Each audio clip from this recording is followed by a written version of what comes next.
নমস্কার বন্ধুরা, আজ আমরা নবম শ্রেণীর ভূগোলের চতুর্থ অধ্যায় ভূমিরূপ গঠনকারী প্রক্রিয়া ও পৃথিবীর বিভিন্ন ভূমিরূপের প্রশ্নোত্তর নিয়ে আলোচনা করব। এই ভিডিওতে আমরা সহজ ভাষায় সমস্ত গুরুত্বপূর্ণ প্রশ্নের সংজ্ঞা এবং মানচিত্রভিত্তিক ধারণা এবং পরীক্ষায় আসার মতন প্রশ্নোত্তর জানব। তাই ভিডিওটি শেষ পর্যন্ত দেখুন এবং যদি ভিডিওটি ভালো লাগে তাহলে লাইক, শেয়ার এবং চ্যানেলটিকে সাবস্ক্রাইব করতে ভুলবেন না। চলুন শুরু করা যাক আজকের লেসন। প্রথম কোয়েশ্চেন, মহাকাল ও মহাদেব কী ধরনের পর্বত? ক্ষয়জাত পর্বত। হিমালয় কোন যুগের সৃষ্টি? ভঙ্গিল পর্বত টারসিয়ারি যুগের। সর্বপ্রথম সমভূমির মধ্যে ক্ষয়প্রাপ্ত অবশিষ্ট অংশকে কি বলে? মেনাডনক। তিব্বতীয় পাত এবং ভারতীয় পাতের সংযোগ রেখাকে কি বলে? সিন্ধু সিবন রেখা। ভারতের একটি কার্স্ট ভূমিরূপের নাম বলো। অন্ধ্রপ্রদেশের বোরা গুহা অঞ্চল। একটি ভূগাঠনিক সমভূমির উদাহরণ। তুরানের নিম্ন সমভূমি। একটি প্রাচীন ভঙ্গিল পর্বতের নাম বলো। উত্তর আমেরিকার ক্যানেডোনিয়ান। নেক্সট পরের কোয়েশ্চেন, এশিয়ার দুটি পর্বত গ্রন্থির নাম বলো। পামির গ্রন্থি ও আর্মেনীয় গ্রন্থি। পাঞ্জিয়া কি? প্রাচীন পৃথিবীর একমাত্র ভূখণ্ডের নাম পাঞ্জিয়া। ভারতের একটি স্তূপ পর্বতের নাম সাতপুরা। গ্লোবেন কোথায় দেখা যায়? দুটি চ্যুতির মধ্যবর্তী নিম্নস্থানে। একটি বহির্জাত শক্তির উদাহরণ। নদীর কার্য। পৃথিবীর বৃহত্তম সমভূমি কোনটি? সাইবেরিয়ার সমভূমি। ডেকানট্রপ কথার অর্থ কী? দাক্ষিণাত্যের সিঁড়ি। উন্নত সমভূমির সৃষ্টির মূল কারণ কি? ভূ আন্দোলন। প্রাচীন মালভূমি কি নামে পরিচিত? সিল্ড। দুটি স্তূপ পর্বতের মধ্যবর্তী উপত্যকা কি বলে? গ্রস্ত উপত্যকা। পরে কোয়েশ্চেন, গ্রস্ত উপত্যকার সৃষ্টি হয় কোন ধরনের ভূ আন্দোলনে? মহীভবক আন্দোলনে। আরাবল্লী পর্বতের সর্বোচ্চ শৃঙ্গের নাম কি? গুরু শিখর। ভঙ্গিল পর্বতের সৃষ্ট হয় কোন ধরনের আন্দোলনে? গিরিজনী আন্দোলনে। পামির মালভূমির অপর নাম কি? পৃথিবীর ছাদ। ভারতের একটি ক্ষয়জাত মালভূমির নাম বলো। ছোটনাগপুরের মালভূমি। পৃথিবীর দীর্ঘতম পর্বতমালা কোনটি? আন্দিজ। পৃথিবীর বৃহত্তম বদ্বীপ কোনটি? গঙ্গা ব্রহ্মপুত্র নদীর বদ্বীপ। ভারতের বৃহত্তম মালভূমি কোনটি? দাক্ষিণাত্য মালভূমি। ভঙ্গিল পর্বতের ভাঁজে উপরি অংশকে কি বলে? ঊর্ধ্বভঙ্গ। স্তূপ পর্বত জার্মান ভাষায় কি নামে পরিচিত? হোস্ট। পর্বতের গড় উচ্চতা কমপক্ষে কত হওয়া উচিত? 1000 মিটার। ভারতের একটি আগ্নেয়গিরির নাম বলো। ব্যারেন। হিমালয় পর্বত কোন মহীখাত থেকে সৃষ্টি হয়? তেটিস। পর্বতের শীর্ষভাগকে কি বলা হয়? শিখর বা শৃঙ্গ। ভারতের দ্বিতীয় উচ্চতম শৃঙ্গ কোনটি? কাঞ্চনজঙ্ঘা।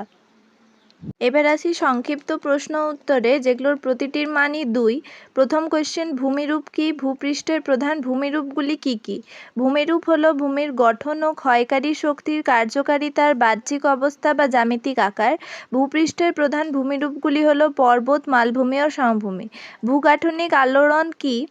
পৃথিবী পৃষ্ঠের প্রাথমিক ভূমিরূপ সৃষ্টির জন্য দায়ী ভূ অভ্যন্তরে ক্রিয়াশীল প্রক্রিয়া হল ভূগাঠনিক আলোড়ন। এই ভূ আলোড়ন প্রধানত 2 প্রকারের, যথা মহীভবক আলোড়ন এবং গিরিজনী আলোড়ন। মহীভবক আলোড়ন কি? ভূপৃষ্ঠের উল্লম্বভাবে ক্রিয়াশীল ভূগাঠনিক আলোড়ন হল মহীভবক আলোড়ন। এর প্রভাবে ভূপৃষ্ঠের চ্যুতি সৃষ্টি হয় এবং ভূভাগ উত্থান বা অবনমন ঘটে। গিরিজনী আলোড়ন কি? ভূপৃষ্ঠের আনুভূমিকভাবে ক্রিয়াশীল ভূগাঠনিক আলোড়ন হল গিরিজনী আলোড়ন। এর প্রভাবে ভূপৃষ্ঠের ভাঁজের সৃষ্টি হয় এবং শিলাস্তরে বিকৃতি ঘটে। সমস্থিতিগত আলোড়ন কি? না, ভূপৃষ্ঠের প্রধান ভূমিরূপগুলি যেমন পর্বত, মালভূমি ও সমভূমি ভূভাগের ওপরে নিজেদের মধ্যে এক বিশেষ ভারসাম্য বজায় রেখে অবস্থান করে। কোনো কারণে এই ভারসাম্য বিঘ্নিত হলে যে ভূ আলোড়ন সৃষ্টি হয় তাকে সমস্থিতিগত আলোড়ন বলে। এবার নেক্সট কোয়েশ্চেন, ভূ অভ্যন্তরীণ বা অন্তর্জাত প্রক্রিয়া কি? ভূ অভ্যন্তরীণ শক্তির ফলে পৃথিবীর ভূমিরূপ গঠন প্রক্রিয়া হল ভূ অভ্যন্তরীণ বা অন্তর্জাত প্রক্রিয়া, যেমন ভূ আন্দোলন, অগ্ন্যুৎপাত, পাশ সঞ্চালন প্রভৃতি। এই প্রক্রিয়াগুলি অনেক ক্ষেত্রেই হঠাৎ ঘটে এবং ভূপৃষ্ঠে তার প্রভাব পড়ে। ভূবহিস্থ বা বহির্জাত প্রক্রিয়া কি? ভূপৃষ্ঠের ওপরে বিভিন্ন প্রাকৃতিক শক্তির ভূমিরূপ গঠন ও বিবর্তনের পদ্ধতি হল ভূবহিস্থ বা বহির্জাত প্রক্রিয়া, যেমন আবহবিকার, ক্ষয়ীভবন প্রভৃতি। এই প্রক্রিয়াগুলি দীর্ঘ সময় ধরে ক্রিয়াশীল হয়ে ভূপৃষ্ঠের নানান ধরনের ভূমিরূপ সৃষ্টি করে। পর্বত কি? ভূপৃষ্ঠের বহুদূর বিস্তৃত সমুদ্রতল থেকে প্রায় 1000 মিটারের বেশি উঁচু শৃঙ্গবিশিষ্ট শিলাময় ভূভাগ হল পর্বত, যেমন হিমালয় পর্বত। ভূ-আন্দোলন, ক্ষয়, সঞ্চয় প্রক্রিয়ায় পর্বতের সৃষ্টি হয়। ভঙ্গিল পর্বত কি? গিরিজনী আলোড়নে সমুদ্রগর্ভে সঞ্চিত পলিতে ভাঁজ পড়ে ক্রমশ উত্থানের মাধ্যমে সুউচ্চ শৃঙ্গবিশিষ্ট ভূমিরূপ হল ভঙ্গিল পর্বত, যেমন হিমালয়, রকি, আন্দিজ, আল্পস ইত্যাদি হল ভঙ্গিল পর্বত। প্রাচীন ও নবীন ভঙ্গিল পর্বত কি? যে সমস্ত ভঙ্গিল পর্বত বহু প্রাচীন তাদের উচ্চতা ক্ষয়ের ফলে কম হয়, যেমন আরাবল্লী। অপরদিকে নবীন ভঙ্গিল পর্বত অপেক্ষাকৃত পরে সৃষ্টি হয়েছে এবং এদের উচ্চতাও বেশি, যেমন হিমালয়। পরের কোয়েশ্চেন, পাত সীমান্ত কি? মহাদেশ ও মহাসাগর গঠনকারী সঞ্চরণশীল সুবিশাল ভূত্বকীয় শিলাখণ্ডগুলি এক একটি পাত, যেমন এশীয় পাত, প্রশান্ত মহাসাগরীয় পাত। এরকম দুটি পাদের সীমানাবর্তী অঞ্চলকে বলা হয় পাত সীমান্ত। পাত সীমান্ত কয় প্রকার ও কী কী? পাত সীমান্ত প্রধানত 3 প্রকারের, যথা অভিসারী বা বিনাশকারী পাত সীমান্ত, প্রতিসারী বা গঠনকারী পাত সীমান্ত এবং নিরপেক্ষ পাত সীমান্ত। সূচার লাইন কি? যে রেখা বরাবর দুটি মহাদেশীয় পাত জোড়া লেগে যায় তাকে সূচার রেখা বলা হয়। এই রেখা বরাবর ভঙ্গিল পর্বতের সৃষ্টি হয় এবং পর্বতের উচ্চতা বৃদ্ধি পায়। মহীখাত কি? মহাসাগরের অগভীর সংকীর্ণ অংশ যেখানে দীর্ঘদিন ধরে পলি, বালি, নুড়ি সঞ্চিত হয়ে পার্শ্বচাপের ফলে এই পলিস্তরে ভাঁজ পড়ে ভঙ্গিল পর্বতের সৃষ্টি হয়, একে মহীখাত বলে। যেমন টেনিস মহীখাত থেকে হিমালয় পর্বতের সৃষ্টি হয়েছে। পরের কোয়েশ্চেন, ক্ষয়জাত পর্বত কি? বিভিন্ন প্রাকৃতিক ক্ষয়কারী শক্তি যেমন আবহবিকার, জলপ্রবাহ, বায়ু প্রভৃতি দ্বারা কোনো সুউচ্চ বিস্তৃত শিলাময় ভূভাগের ক্ষয়ীভূত অবশিষ্ট অংশ পর্বতের মতো বৈশিষ্ট্যযুক্ত হলে তাকে ক্ষয়জাত পর্বত বলে, যেমন ভারতের আরাবল্লী পর্বত। সঞ্চয়জাত পর্বত কি? ভূ আন্দোলনের ফলে গুরুমণ্ডলের ম্যাগমা ভূত্বকের ফাটল পথে বেরিয়ে এসে সঞ্চারিত হয়ে যে পর্বতের মতো শিলাময় বহুদূর বিস্তৃত সুউচ্চ ভূমির সৃষ্টি করে তা সঞ্চয়জাত পর্বত নামে পরিচিত, যেমন জাপানের ফুজিয়ামা। চ্যুতি কি? মহীভব কারলনে ভূত্বকের শিলাস্তরে অসম পীড়ন ও টানের ফলে ফাটলের সৃষ্টি হয়। ওই ফাটল বরাবর শিলাস্তরের কোনো অংশ অপর অংশ থেকে পৃথক হয়ে স্থানান্তরিত হওয়ার প্রক্রিয়াই হল চ্যুতি। স্তূপ পর্বত কি? মহীভব কারলনের সৃষ্টি চ্যুতি বরাবর ভূপৃষ্ঠের শিলাস্তর স্তূপ আকারে ওপরে উঠে পর্বতের মতো উচ্চ ভূমির সৃষ্টি করে। এটাই স্তূপ পর্বত নামে পরিচিত, যেমন ভারতের সাতপুরা, জার্মানির ব্ল্যাক ফরেস্ট। গ্রস্ত উপত্যকা কি? মহীভব কারলনে ভূপৃষ্ঠের সৃষ্টি দুটি চ্যুতির মধ্যবর্তী ভূভাগ পার্শ্ববর্তী অংশ থেকে নিচে বসে গিয়ে যে উপত্যকার সৃষ্টি হয় তা গ্রস্ত উপত্যকা নামে পরিচিত, যেমন ভারতের নর্মদা নদীর উপত্যকা। মালভূমি কি? সমুদ্রপৃষ্ঠ থেকে গড়ে 300 মিটারের বেশি উঁচু তরঙ্গায়িত খাড়া পার্শ্বদেশযুক্ত টেবিলের ন্যায় ভূমিরূপ হল মালভূমি, যেমন ছোটনাগপুর মালভূমি, দাক্ষিণাত্যের মালভূমি ইত্যাদি। পরের কোয়েশ্চেন, পর্বত বেষ্টিত মালভূমি কি? ভূ আন্দোলনের ফলে ভঙ্গিল পর্বত সৃষ্টির সময় কোনো ভূভাগ উঁচু হয়ে গেলে পাশাপাশি সমান্তরাল দুটি ভঙ্গিল পর্বতের মাঝে এই মালভূমির সৃষ্টি হয়, যেমন হিমালয় ও কুয়েনলুন পর্বতের মাঝে তিব্বত মালভূমি অবস্থিত। ব্যবচ্ছিন্ন মালভূমি ভারতের কোথায় দেখা যায়? ভারতের ছোটনাগপুর মালভূমি, দাক্ষিণাত্য মালভূমি ও মেঘালয় মালভূমির অংশবিশেষে ব্যবচ্ছিন্ন মালভূমি দেখা যায়। ডেকান ট্র্যাপ কি? ডেকান ট্র্যাপ হল দক্ষিণ ভারত তথা দাক্ষিণাত্য মালভূমির ধাপযুক্ত ভূমিরূপ।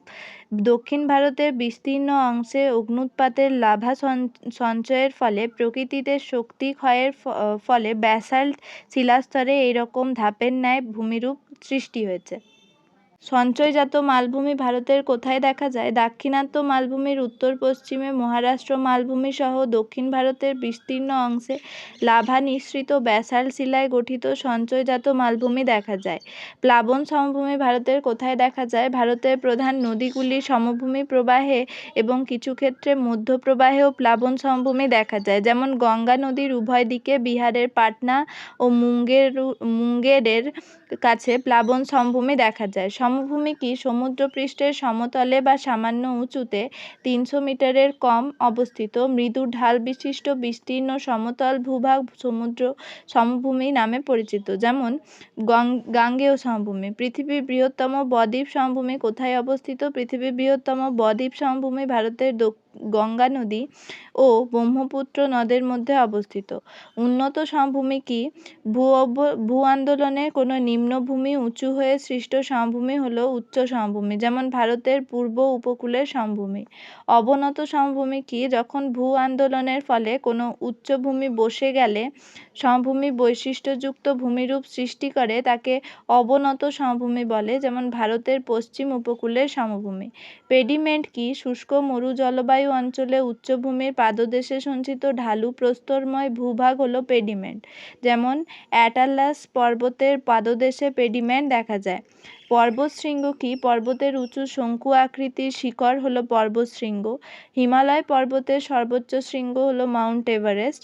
একটি পর্বতের একাধিক শৃঙ্গ হতে পারে।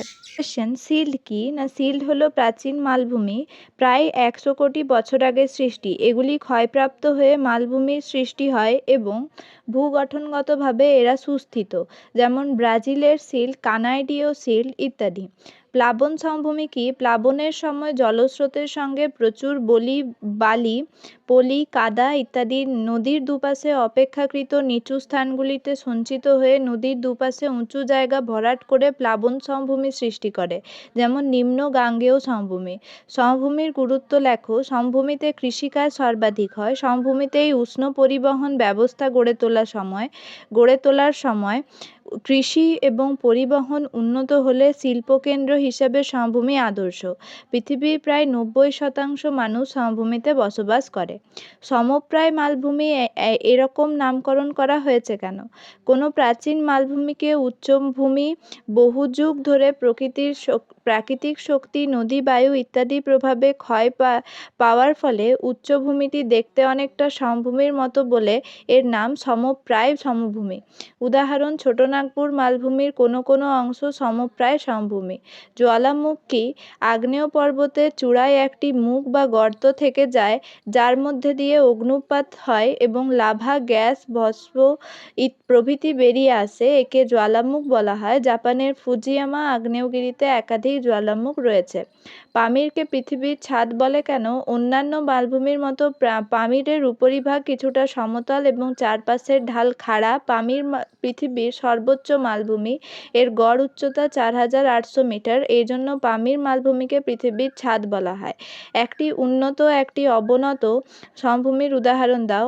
উন্নত সমভূমি মেক্সিকো উপসাগরের তীরবর্তী উপসাগরীয় সমভূমি। অবনত সমভূমি তুরানের নিম্ন সমভূমি। মেনাডনক কি? সমপ্রায় ভূমিতে মাঝে মাঝে 2-1টি কঠিন শিলায় গঠিত পাহাড় বা টিলা বিক্ষিপ্তভাবে অবস্থান করে। এগুলিকে মেনাডনক বলে, যেমন শুশুনিয়া পাহাড়। নেক্সট কোয়েশ্চেন, তেথিস সাগর কি? ভূবিজ্ঞানীদের মতে কার্বনিফেরাস যুগের শেষ পর্যায় থেকে ক্রিটেসাস যুগের শুরু পর্যন্ত উত্তরের লেসিয়া এবং দক্ষিণের গন্ডোয়ানা ল্যান্ডের মাঝে যে তেথিস সাগর অবস্থান ছিল, তেথিস সাগর থেকে হিমালয় পর্বতের সৃষ্টি হয়েছে। ভূগাঠনিক বিপর্যয় কি? ভূগাঠনিক বিপর্যয় বলতে ভূভাগের ওপরে উঠে আসা বা বসে গিয়ে ভূপৃষ্ঠের পরিবর্তনকে বোঝায়। এই বিপর্যয় ভূগাঠনিক আলোড়ন, সমস্থিতিক আলোড়ন, স্ট্যাটিক আলোড়ন ইত্যাদি প্রক্রিয়ার মধ্যে দিয়ে ঘটে থাকে। মহীভবক আলোড়ন, গিরিজনী আলোড়ন প্রভৃতির প্রভাবে ভূমিরূপের পরিবর্তন ঘটে। নেক্সট কোয়েশ্চেন, ক্যালডেরা বা জ্বালামুখ গহ্বর কি? আগ্নেয়গিরির যে মুখ দিয়ে লাভা, গ্যাস, ছাই প্রভৃতি ভূপৃষ্ঠে নির্গত হয় তাকে জ্বালামুখ বলে। বিশাল আকৃতির অগভীর জ্বালামুখকে ক্যালডেরা বলা হয়। কখনো কখনো জ্বালামুখের গর্ত বসে গিয়ে ক্যালডেরা সৃষ্টি হয়। অভিসারী পাশ সীমান্তকে ধ্বংসাত্মক পাশ সীমান্ত বলা হয় কেন? অভিসারী পাশ সীমান্ত বলতে যখন দুটি পাত পরস্পরের মুখোমুখি অগ্রসর হয় তখন তাদের সীমান্তকে বোঝায়। এইরকম পাত সীমান্তের ভারী পাতের নিচে পাতলা পাত ঢুকে গেলে তাদের সংযোগস্থলে পলি ভাঁজ খেয়ে ভঙ্গিল পর্বত গঠন করে।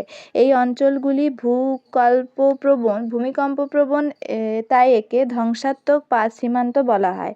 উত্তপ্ত কেন্দ্র বলতে কী বোঝো? না কোনো পাতের মধ্যবর্তী দুর্বল বা পাতলা অংশে ভূ-অভ্যন্তরে তেজস্ক্রিয় পদার্থের কারণে উত্তপ্ত হয়ে ওঠে। এই অংশ দিয়ে পরবর্তীকালে ঊর্ধ্বমুখী পরিচলন স্রোতের সাথে ম্যাগমা লাভারূপে বাইরে বেরিয়ে এসে আগ্নেয় পর্বত গঠন করে। ভূপৃষ্ঠের এরকম প্রায় 25টি উত্তপ্ত কেন্দ্র আছে। ভূমধ্যসাগরের আলোকস্তম্ভ কাকে বলা হয়? ভূমধ্যসাগরের তীরে ইটালির লিপারি দ্বীপের স্ট্রম্বোলি নামক আগ্নেয়গিরি দিয়ে ঘন ঘন অগ্ন্যুৎপাত হয়।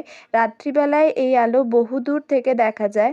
ভূমধ্যসাগরে চলমান জাহাজগুলির নাবিকেরা এই আলো দেখে তাদের দিক বা অবস্থান নির্ণয় করতে পারে বলে একে ভূমধ্যসাগরের আলোকস্তম্ভ বলা হয়। তো বন্ধুরা, আজকের এই ভিডিওতে আমরা ভূমিরূপ গঠনকারী প্রক্রিয়া, পৃথিবীর বিভিন্ন ভূমিরূপ সম্পর্কে গুরুত্বপূর্ণ বিষয়গুলি শিখলাম। আশা করি ভিডিওটি তোমাদের ভালো লেগেছে এবং পরীক্ষার প্রস্তুতিতে অনেক সাহায্য করবে। পরবর্তী ভিডিওতে আবারও নতুন একটি অধ্যায় ও গুরুত্বপূর্ণ আলোচনা নিয়ে হাজির হব। ততক্ষণ পর্যন্ত ভালো থাকো, সুস্থ থাকো এবং পড়াশোনার সাথে যুক্ত থাকো। ধন্যবাদ।